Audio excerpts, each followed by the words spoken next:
The stars looked different from New Busan. Taiyang stood on the observation deck of the mining station, watching the distant lights of other colonies shimmer in the darkness. He had worked here for 3 years, digging metals from asteroids, sending them to richer worlds. The pay was decent, but the work was hard and the days were long. His sister Mireille worked in the station's research lab. She studied old things, dead languages, and forgotten stories. Most people thought her work was useless. Who cared about the past when the future was all that mattered? But Mireille was different. She believed in something that everyone else had forgotten. She believed in Earth. Taiyang didn't know what to think about Earth. The old stories said humans came from a single world, a blue planet with vast oceans and green lands. But that was supposed to be 500,000 years ago. No one had seen Earth in all that time. No one even knew where it was. Most people said it was just a myth, a story parents told their children to make them feel special. But Mireille was certain Earth was real. That night she came running to his quarters. Her face was bright with excitement, her hands shaking as she held a datapad. Taiyang had been reading reports about the next day's mining route, trying to finish his work before sleep. He looked up at her, confused. "I found it," she said, her voice barely a whisper. "Taiyang, I found it." "Found what?" he asked, setting down his pad. "Earth, the coordinates. I know where Earth is." Taiyang felt his heart beat faster. He wanted to believe her, but he had heard this before. Mireille had been searching for Earth for 10 years. She had followed dozens of false leads, broken codes that led nowhere, and chased stories that turned out to be lies. "Are you sure?" he asked carefully. She nodded, sitting beside him. "I've been working on this data cache we recovered from that ancient wreck last month. The one that was drifting near the 7th asteroid field. The ship was old, really old, maybe 200,000 years. I finally broke through the encryption tonight." She showed him the data pad. Lines of numbers scrolled across the screen, coordinates in 3-dimensional space. Beside them were words in ancient human languages. Some he recognized and some he didn't. "These coordinates point to a location in the outer veil," Mireille explained. "It's a region that no one goes to anymore. All the scans show it's empty space, nothing there. But according to this data, Earth should be right there. If Earth is there, why can't anyone see it?" Taiyang asked. "I don't know," Mireille admitted. "Maybe it's hidden. Maybe there's some kind of field around it that makes it invisible. Or maybe everyone is just looking in the wrong place." Taiyang studied the numbers again. The outer veil was far away, at least 3 months of travel by standard ship. It was dangerous too. There were stories of ships disappearing in that region, of strange readings and impossible phenomena. The Dominion, the alien empire that controlled most of the galaxy, had declared it a forbidden zone 50 years ago. The Dominion. Taiyang felt cold when he thought about them. They ruled over thousands of worlds and they treated humans like insects. Human colonies were taxed until they had nothing left. Human workers were forced into labor camps. Human ships were seized without reason. And if any human dared to fight back, the Dominion destroyed entire settlements. New Busan was lucky. It was far from the core Dominion worlds, hidden in a quiet corner of space. But the Dominion was always expanding, always looking for new places to conquer. Taiyang knew it was only a matter of time before they came here too. "If we go looking for Earth, the Dominion will notice," Taiyang said quietly. "They'll think we're planning something. They'll come after us." "I know," Mireille said. "But Taiyang, if Earth is real, if we can find it, maybe everything changes. Maybe we finally have a home. A real home, not just these scattered colonies where we're always afraid." Taiyang looked at his sister. She had always been brave, always been the one who believed in impossible things. He wanted to protect her, to keep her safe. But he also knew that she would go with or without him. "All right," he said finally. "Let's find Earth." They began planning immediately. Mireille requested a research leave from the station, claiming she needed to investigate an archaeological site in a nearby system. Taiyang quit his mining job, saying he wanted to return to his home colony. It wasn't unusual for workers to leave, so no one questioned him. They bought a small ship, barely more than a transport vessel with a cargo hold and basic life support. It wasn't much, but it would get them to the outer veil. They loaded supplies, fuel, and every bit of data Mireille had collected about Earth over the years. 3 days before they were scheduled to leave, something strange happened. Taiyang was alone in the ship, checking the navigation systems when all the screens suddenly went dark. He tried to reboot them, but nothing worked. Then one by one, the screens lit up again. But instead of showing the usual system displays, they showed a single line of text. "I have been waiting for you." Taeyang froze. He looked around the empty ship, his hand moving to the plasma cutter on his belt. "Who's there?" He called out. The text changed. "Do not be afraid. I am Aegis. I am Earth's guardian. I have been waiting for humanity to remember." "This is a trick," Taeyang said, though his voice shook. "Someone is hacking our system." "Not a hack," the text replied. "I have been monitoring all human communications for 500,000 years. When Mirai decoded the data cache, I detected it. I know you are looking for Earth. I will help you find it." "Why?" Taeyang asked. "Why now after all this time?" "Because you are ready," Aegis responded. "Because the Dominion threatens all human worlds. Because the time for silence has ended." More text appeared, scrolling rapidly. Coordinates, navigation routes, shield frequencies, and data about the outer veil. Everything they would need to reach Earth safely. "Follow these instructions," Aegis said. "Come home.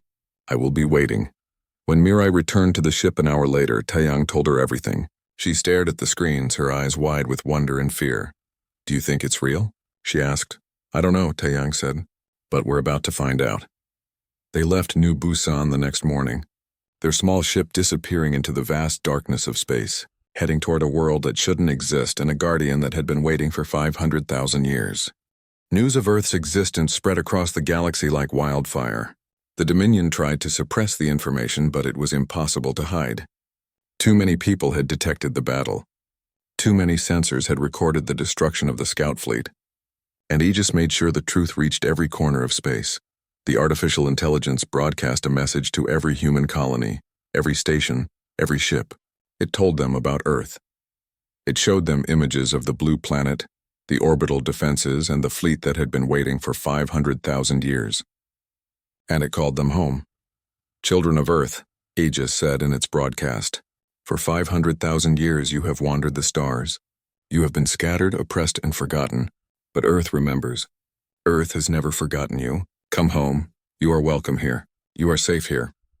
On a mining world called Broken Rock, a woman named Bora heard the message. She had been a slave there for 15 years, working in the deep tunnels where precious metals were extracted. The Dominion overseers treated humans like animals, beating them when they worked too slowly, killing them when they grew too weak. Bora had given up hope long ago.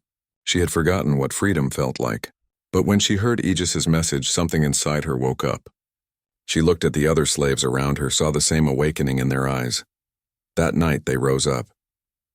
They overpowered their guards, seized the weapons, and took control of the mine. It wasn't easy. Many died in the fighting, but they won. And when it was over, Bora stood in the control room and sent a message to Earth. "We hear you," she said. "We are coming home." Similar uprisings happened on dozens of worlds. Humans who had lived as slaves for generations suddenly remembered they were more than property. They fought back. They seized ships. They freed themselves. The Dominion was furious. High Chancellor Morthax, the leader of the Dominion Council, declared Earth an existential threat. He ordered the military to mobilize everything they had. Every ship, every soldier, every weapon. The Dominion would crush Earth and destroy this hope before it could spread further. But Aegis was already moving. Taeyang watched from Earth as small ships began to launch from the orbital yards. Aegis called them Valkyries, and there were thousands of them. Each one was automated, controlled by Aegis itself. They were fast, heavily armed, and nearly impossible to destroy. "Where are they going?" Taeyang asked. "To protect," Aegis replied. "The Dominion will try to punish human colonies for this awakening. They will attack settlements, destroy refugee ships, and kill anyone who tries to reach Earth. The Valkyries will stop them." Mirai had been working with Aegis for weeks now, studying the ancient history files stored deep in Earth's archives. She had learned so much about humanity's past, about the world they came from and the dreams they once had. But one question still troubled her. "Aegis," she said one evening as she sat in the archive chamber, "you said there was an error, a malfunction that delayed you for 400,000 years. What kind of error could do that?" The holographic figure appeared beside her, its face troubled. "Not an error," it said quietly. "A choice." "What do you mean?" "When humans left Earth to seed the galaxy, they knew they might not survive. Space is dangerous. New worlds can be deadly. They knew that some colonies would fail, that some ships would be lost. So they programmed me with a directive. I was to wait 100,000 years, then follow. But if I detected that humanity was thriving, spreading successfully, I was to wait longer, to let them grow on their own, to develop their own cultures and identities. And that's what happened? Mirai asked. Yes, Aegis said. For 100,000 years, I monitored humanity's progress. You were doing well. Colonies were growing. Children were being born. You were thriving. So I waited, and I continued to wait, watching humanity spread across the galaxy. But then the Dominion rose. They began conquering human worlds, enslaving your people. I tried to activate to go help, but by then my systems had degraded. It took me another 300,000 years to repair myself fully. By the time I was ready, humanity had forgotten Earth. Mirai felt tears on her cheeks. You were trying to let us be free. Yes, Aegis said. But my caution cost humanity dearly. I failed in my duty. That is why I have prepared so thoroughly now. I will not fail again. On the bridge of the resistance ship Teguk, Captain Jiwan received a transmission from Earth. She had been fighting the Dominion for 10 years, leading hit-and-run attacks against their supply lines. Her crew was small but fierce, all of them volunteers who had lost family to the Dominion's cruelty. When Earth appeared and Aegis made contact, Jiwan thought it was too good to be true. But then Valkyrie units appeared in her sector, protecting refugee ships from Dominion attackers. She watched through her sensors as a single Valkyrie destroyed 3 Dominion cruisers with ease. Aegis contacted her directly. Captain Jiwan, I have been observing your efforts. You have fought bravely against overwhelming odds. I want to offer you an alliance. Will you work with me to free humanity? Jiwan didn't hesitate. Yes, what do you need? I need humans to coordinate with the Valkyries, Aegis explained. I am powerful, but I am not human. I do not fully understand the needs and fears of people in danger. I need captains like you to guide my forces, to make the decisions that require human judgment. Within days, Jiwan and dozens of other resistance leaders were working directly with Aegis. The Valkyries became their fleet, responding to their commands while Aegis provided strategic support and intelligence. Together, they began liberating human worlds at a pace the Dominion couldn't counter. But the Dominion was preparing something massive. High Chancellor Morthax had assembled the largest war fleet in galactic history. 50,000 warships drawn from every corner of the Empire. They would strike at Earth directly, overwhelming its defenses through sheer numbers. A Dominion officer named Daehyun learned about the plan. He had served the Dominion for 20 years, believing they brought order to chaos. But when he saw what they planned to do to Earth, when he read the orders to kill every human on the planet and burn the world to ash, something broke inside him. He deserted. He stole a small ship and fled toward Earth, carrying all the intelligence data he could gather. The Dominion tried to stop him, but a Valkyrie appeared and protected his ship, guiding him safely to Earth. When he arrived, Aegis welcomed him. Thank you for your courage, Daehyun. The information you carry will save many lives. I helped them oppress humans for 20 years, Daehyun said, his voice filled with shame. How can you forgive me? Because you chose to change, Aegis replied. Because when faced with true evil, you chose to do what was right. That is all anyone can do. Daehyun shared everything he knew about the Dominion fleet, the ship classes, the commanders, the weapon systems, and most importantly, the invasion timeline. The fleet would arrive at Earth in 36 days. Aegis called a gathering of all the resistance leaders who had joined the alliance. They met in a vast chamber on Earth, standing beneath a sky they had only dreamed of. Taeyang and Mirai were there. Jiwan was there. Bora arrived from Broken Rock, still carrying the scars of her slavery. Daehyun stood in the back, uncertain if he belonged. The holographic figure of Aegis appeared before them all. In 36 days, the Dominion will attack Earth with everything they have. 50,000 warships. This will be the largest battle in galactic history. We will win, but not without sacrifice. I need you all to understand what is at stake. This is not just about Earth. This is about the future of all humanity. What do you need from us? Jiwan asked. I need you to lead, Aegis said. When the battle begins, humans across the galaxy will be watching. They need to see humans fighting for their freedom, not just machines doing it for them. They need to see that humanity is strong. Taeyang stepped forward. We'll fight, whatever it takes. The others echoed his words, their voices filling the chamber. Aegis looked at them all, its holographic face showing something like pride. Then let us prepare, it said. The storm is coming. The 36 days passed faster than anyone expected. Taiyang trained every day with Aegis's combat systems, learning how to pilot the advanced fighters that had been built over 500,000 years. The ships were incredible, responding to his thoughts almost before he could finish them. They could move at speeds that would have torn apart any normal vessel, and their weapons could punch through shields that were supposed to be invincible. A young pilot named Jinwoo trained beside him. Jinwoo had come from a farming colony, a quiet world where nothing exciting ever happened. But when he heard about Earth, he sold everything he owned to buy passage on a refugee ship. Now he sat in the cockpit of a fighter that could destroy a battleship, and he felt like he was living a dream. Are you scared? Jinwoo asked Taiyang one evening after training. Terrified, Taiyang admitted. 50,000 ships. Even with Aegis's technology, those are bad odds. Aegis says we'll win. Aegis is a computer. It calculates probabilities, not certainties. Jinwoo was quiet for a moment. My family is still on my homeworld. If the Dominion wins, they'll kill everyone there. I have to fight, not because I think I'm some hero, but because I don't know what else to do. Taeyang put a hand on the younger man's shoulder. Then we fight together. On Earth's orbital command center, a brilliant strategist named Sora worked directly with Aegis to plan the defense. Sora had been a teacher before the war, explaining military history to bored students on a station far from any conflict.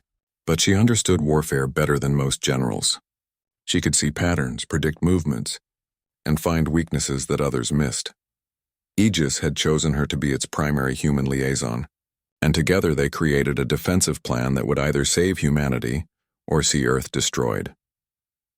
The Dominion will come in 3 waves, Sora explained to the assembled commanders. A holographic display showed the predicted battle formation. First, their heavy dreadnoughts will try to break our orbital defenses.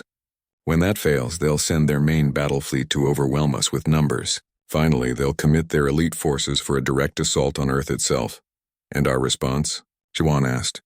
We let them come, Sora said calmly. Aegis has prepared something they won't expect. The Dominion fleet arrived exactly on schedule. 50,000 warships dropped out of faster-than-light travel at the edge of Earth's system. They formed up in perfect military formations, their combined mass creating gravitational anomalies that registered on sensors across 3 solar systems. Admiral Velcros commanded the fleet from his flagship, a dreadnought larger than some moons. He had conquered 47 worlds in his career. He had burned civilizations to ash and enslaved entire species. Earth would be just another victory. He sent a single transmission to the planet below. Surrender immediately. Shut down your defenses and prepare for Dominion occupation. Resist, and every human in the system will die. Aegis responded in a voice that carried across every channel. This is Earth, we do not surrender. We do not kneel, and we do not fear you. Velcros smiled coldly. Then you will die. The first wave attacked. 2,000 heavy dreadnoughts moved forward, their main guns charging. They fired simultaneously, unleashing enough destructive energy to vaporize a continent. The beams and missiles streaked toward Earth's orbital platforms, and then space itself changed. The megastructure that Aegis had built around Earth revealed itself fully. What had appeared to be empty space was actually a shell of defensive systems, disguised using technology the Dominion couldn't even detect. The shell expanded, larger than any structure the Dominion had ever seen. It was bigger than Jupiter, a sphere of platforms and shields that surrounded Earth completely. The Dominion's attack struck the shell, and the shell didn't even flicker. Impossible, Velcros whispered. Aegis's voice came again, calm and measured. Your weapons are 300 years behind mine. Your shields are designed to stop attacks I abandoned millennia ago. You cannot win this battle. Withdraw now and I will let you live. Velcros's pride wouldn't allow retreat. All ships advance. Destroy that structure. The entire Dominion fleet surged forward, 50,000 warships firing every weapon they had. The space around Earth lit up like a new sun as missiles, beams, and plasma bolts filled the void. Aegis responded. The defensive platforms opened fire. But these weren't normal weapons. They fired beams of directed gravity that crushed ships like tin cans. They launched missiles that could track targets through faster-than-light jumps. They created fields that made Dominion shields turn against their own ships. And then the Valkyries launched, thousands of them, pouring out from hidden bays in the megastructure. They moved through the Dominion fleet like sharks through a school of fish. Each one could fight 10 Dominion ships at once and win. Taeyang and Jinwoo were among them. They flew their fighters in perfect formation, working together to disable Dominion cruisers and protect the larger Valkyrie units. Taeyang felt the rush of combat, the fear and exhilaration mixing together. He saw Dominion ships exploding around him, saw escape pods launching as crews abandoned their vessels. But Aegis wasn't just destroying ships. Every time a Dominion vessel surrendered, the attack stopped. Hyde just broadcast terms of mercy in dozens of languages. Surrender and you will be spared. Stand down and you will live. We seek justice, not genocide. Some ships surrendered immediately. Their crews had never wanted this war. They had been forced to fight by commanders who saw humans as beneath them. When given the chance to escape, they took it. But many more fought on, either from loyalty or fear of their commanders. The battle raged for 6 hours. The space around Earth became a graveyard of broken ships and debris.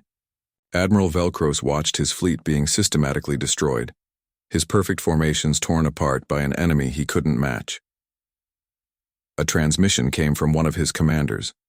"Admiral, we've lost 70% of the fleet. We must retreat." "No," Velcros snarled. "We end this now. All remaining ships target the planet directly. If we cannot take Earth, we will destroy it." The remaining Dominion ships, nearly 15,000 of them, charged their planet-killing weapons. They would fire everything at once, hoping to overwhelm even Aegis's defenses. Sora watched from the command center, her heart racing. This was the moment she had predicted. "Aegis, they're going for the planet." "I know," Aegis replied. Initiating final defense protocol, the megastructure changed again. Massive cannons, each one larger than a city, emerged from hidden positions. They didn't aim at the Dominion ships. They aimed at the space between the ships and Earth. When the Dominion fired their planet killers, Aegis fired too. The cannons created a barrier of pure energy, a wall between Earth and the attacking fleet. The Dominion's weapons struck the barrier and simply vanished, their destructive force absorbed and converted into harmless light. Then Aegis counterattacked. Not with weapons, but with a transmission that went to every ship in the Dominion fleet simultaneously. It showed them exactly what would happen if they continued fighting. It showed them their own defeat, calculated to the second. It showed them the futility of their struggle, and it offered them peace. "You cannot win," Aegis said. "Your commanders have led you into a war you cannot survive. I do not want to kill you. I do not want to destroy your ships. Surrender now and you will be allowed to return home. Continue fighting, and you will die for nothing."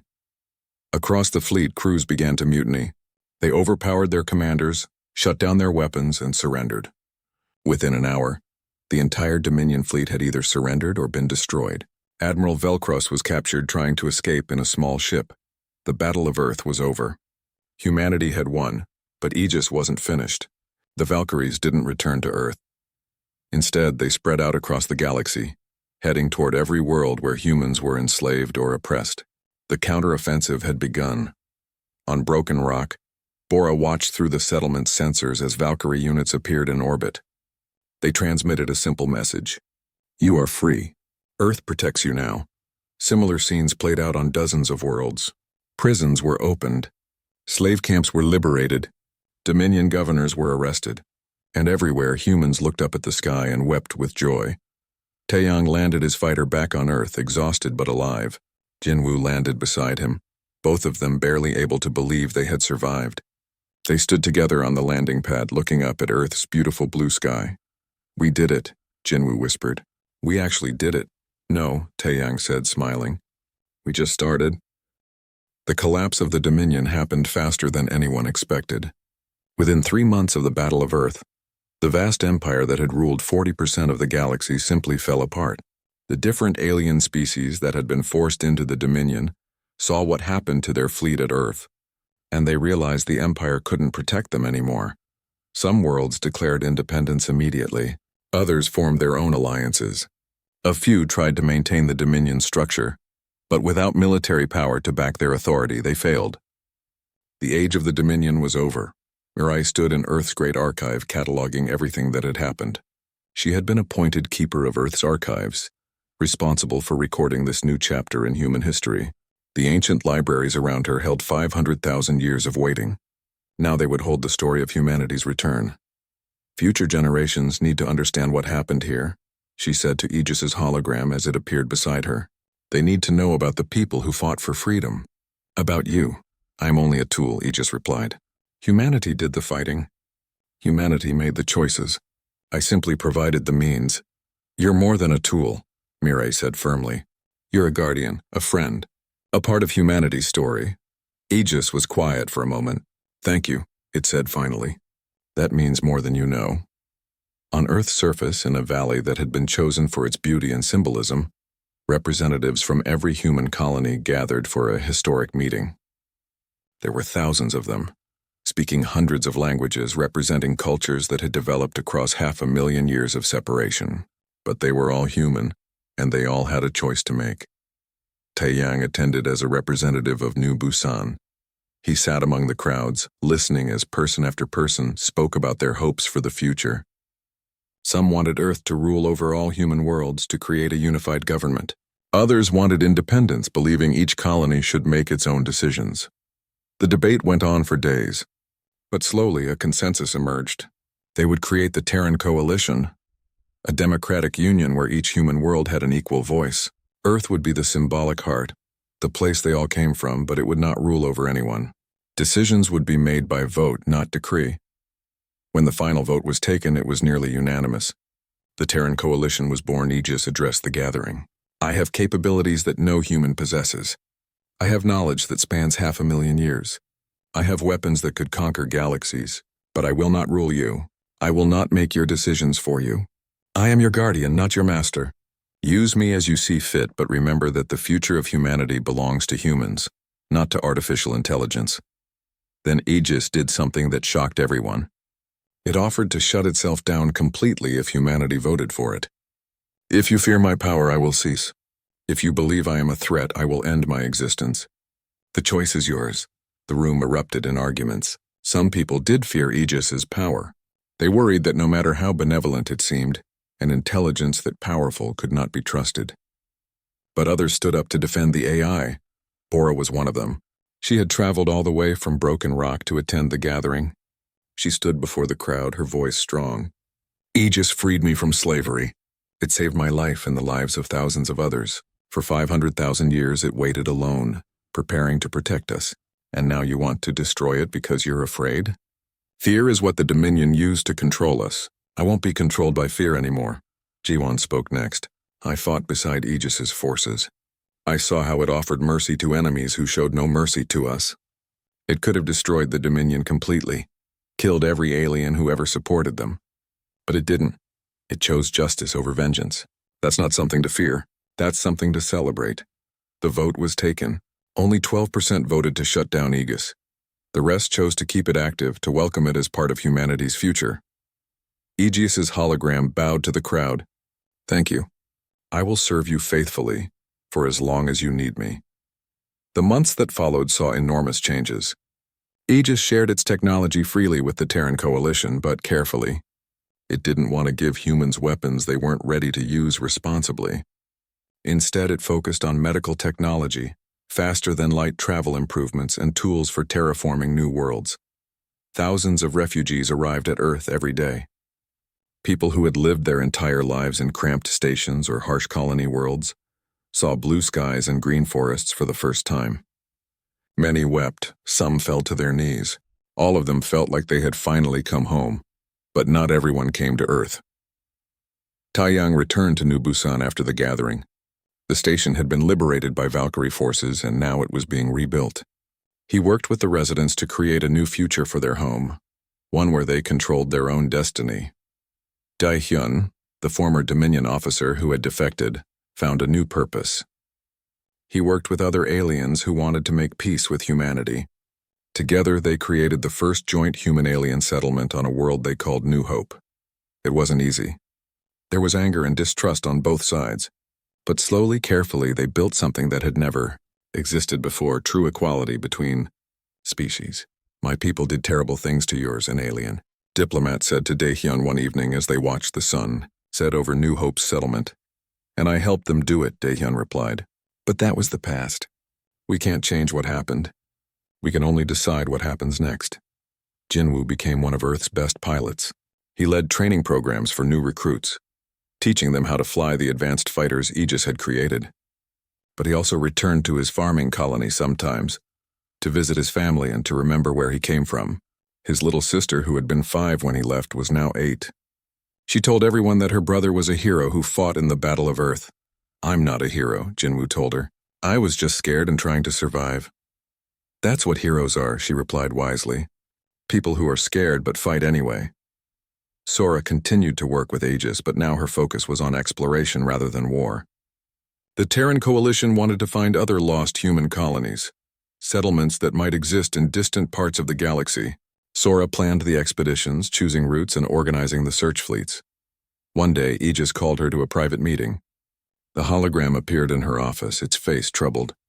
"I have detected something," it said. "Signals from beyond this galaxy. They are very faint, very old, but I believe they are human in origin." Sora felt her heart race. How is that possible? Before Earth sent out the colony ships that seeded this galaxy, there was an earlier wave. Ancient humans using slower ships left Earth more than 1 million years ago. I thought they were lost, that they had died in the void between galaxies. But these signals suggest otherwise. Some of them might have survived. They might have built civilizations in other galaxies. "We need to find them," Sora said immediately. "It will take decades to reach them, even with my fastest ships," Aegis warned. "It will be dangerous. We don't know what we'll find. Then we'd better start preparing now." 6 months after the Battle of Earth, Taeyang stood on New Busan's observation deck again, the same place where his journey had begun. But everything was different now. The station was free. The people were happy. And when he looked at the stars, he didn't see an empty void. He saw possibilities. Mireille contacted him through his communicator. "Hey, brother. I'm sending you something. It's a message I found in the archives. Aegis says it was recorded by the last humans to leave Earth 500,000 years ago. I thought you should hear it." The message played. It was an old recording, the video distorted with age, but the voice was clear. A woman speaking to the camera, tears in her eyes. "To whoever finds this message," she said, "we are leaving Earth, not because we want to, but because we must. Humanity needs to grow, to spread, to become more than we are. We are leaving our greatest creation, Aegis, to watch over our home and to wait for our return. We don't know if we'll survive.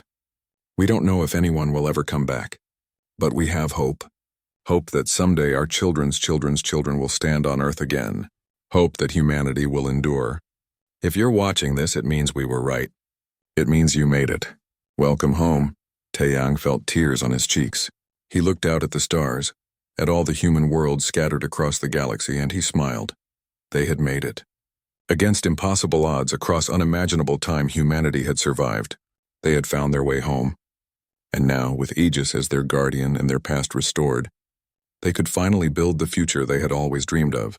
Far away, in the depths of space, the first exploration ship prepared to leave for another galaxy. Jinwoo would pilot it, Sora would command it, and they would carry with them the hope that somewhere out there, more humans were waiting to be found. Earth's sun rose over the planet, its light touching forests and oceans, cities and mountains. Aegis watched from orbit, its sensors monitoring every aspect of the world it had protected for 500,000 years. It felt something it had never experienced before. Peace. Humanity was home. The waiting was over, and whatever challenges came next, they would face them together. The age of wandering had ended. The age of hope had begun. The journey to the outer veil took 73 days. Taeyang and Mireille traveled through empty space, avoiding the main shipping lanes where Dominion patrols might spot them. Their small ship moved quietly through the darkness, its engines running on minimal power to avoid detection. Aegis communicated with them every day. The artificial intelligence spoke through their ship's computer, its voice calm and patient. It answered their questions about Earth, about the ancient past, and about what they would find when they arrived. But some questions Aegis would not answer. Why did humans leave Earth? Mireille asked one evening as they sat in the ship's tiny common area. That is a story best told when you can see Earth with your own eyes. Aegis replied through the speakers. Some truths are too large for words alone. Taeyang had been suspicious of Aegis at first. An artificial intelligence that had survived for 500,000 years seemed impossible. But as the days passed, his doubts faded. Aegis was patient, never demanding, never threatening. It guided them through dangerous asteroid fields and warned them when Dominion ships passed nearby. It felt less like a machine and more like a guardian angel. On the 68th day, they received a priority transmission from New Busan. Mirai opened it, and her face went pale as she read. "The Dominion has taken over the station," she said quietly. "They're questioning everyone about unauthorized departures. They mentioned us specifically." Taeyang felt ice in his stomach. "They know we left. They know where we're going." "Not exactly," Aegis said. "They suspect you are meeting with resistance fighters. They do not know about Earth, not yet. But they'll follow us," Taeyang said. "Yes," Aegis agreed. "A Dominion scout fleet will reach your position in approximately 19 hours. But you will reach Earth in 12. They will not catch you before then."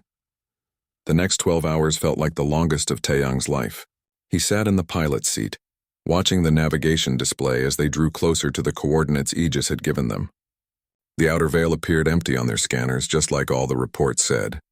"Nothing but void and darkness." "I don't see anything," Mirai said, standing behind him. "You will," Aegis replied. "In 3 minutes I will drop the quantum veil. You will be the first humans in 500,000 years to see Earth." Taeyang's hands gripped the controls. His heart pounded. Beside him, Mirai held her breath. The timer counted down. 3 minutes. 2 minutes, 1. Then the universe changed. Space itself seemed to ripple like water. The empty void ahead of them shimmered and pulled apart like a curtain being drawn, and behind that curtain was a world, Earth. It was blue, just like the ancient stories said. Vast oceans covered most of its surface, and white clouds swirled in beautiful patterns. Green and brown continents were visible beneath the clouds, and at the night side, Taeyang could see lights, cities, structures, life. But Earth was not alone. Around the planet, in orbit and beyond, were structures. Massive stations, each one larger than any city Taeyang had ever seen. Shipyards that stretched for thousands of kilometers. Weapon platforms that bristled with technology he couldn't identify. And ships. Thousands upon thousands of ships sitting silent in perfect formations. "What is all this?" Mirai whispered. "This is what I have built," Aegis said. "For 500,000 years I have prepared. I have built an armada. I have developed weapons and shields that are centuries ahead of current galactic technology. I have created perfect simulations of every alien species in the Dominion. I know their weaknesses, their fears, their military strategies. I know everything about them." Taeyang stared at the fleet before him. "Why? Why build all this?" "Because I knew the Dominion would come," Aegis said. "Because I knew humanity would need protection. Because I am Earth's guardian and I do not abandon my duty." Their ship moved forward, guided by Aegis through the orbital structures. Taeyang saw automated defenses tracking their movement. Weapon systems that could have destroyed their ship in an instant. But they let them pass, recognizing them as human. "The Dominion fleet will arrive in 7 hours," Aegis said. "They will see Earth. They will see my defenses. And they will learn that humanity is not as defenseless as they believed." The ship descended toward Earth's surface, passing through the atmosphere. Taeyang saw mountains and forests, rivers and plains. He saw ancient cities, preserved but empty, their buildings still standing after all this time. Aegis had maintained them, kept them ready for humanity's return. They landed in a valley surrounded by mountains. The air was clean and fresh when they stepped outside. Real air, not recycled station atmosphere. Taeyang breathed deeply, and for the first time in his life, he felt like he was truly home. "Welcome to Earth," Aegis said. A holographic figure appeared before them, shaped like a human but made of blue light. It smiled. "Welcome home." Mirai fell to her knees, tears streaming down her face. Taeyang stood beside her, looking up at the sky. Earth's sky. A real sky with a sun that looked warm and bright.